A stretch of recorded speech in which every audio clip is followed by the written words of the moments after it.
అందరికీ praise lord. ఫిబ్రవరి 25 ఈరోజు దేవుని వాగ్దానము. నీతిని విత్తువాడు శాశ్వతమైన బహుమానము నందును.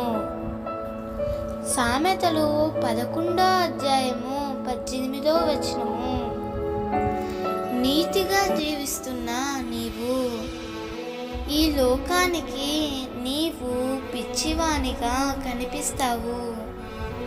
పరలోకమందున్న ప్రభువుకి నీవు ఎంతో విలువైన వాడవు.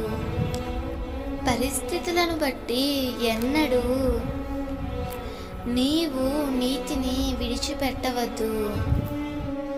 నీవు కలిగి ఉన్న నీతి నీకు తీసుకొచ్చే ఆశీర్వాదము అది ఎంతో గొప్పది.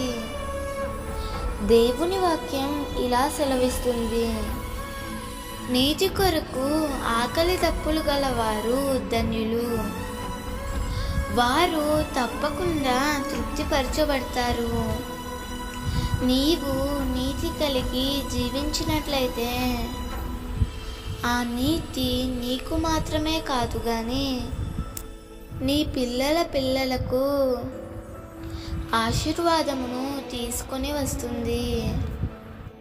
అందుకే కీర్తనాకారుడు ఇలా సెలవిచ్చాడు, నీతిమంతుడు విడువబడుట గాని వాని సంతానము భిక్షమెత్తుట గాని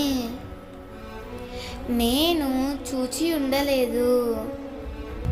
ప్రియమిత్రమా, దేవునిలో కలిగి ఉన్న నీతిని బట్టి నీవు నిత్యము ఆనందించి దానిలో కొనసాగు.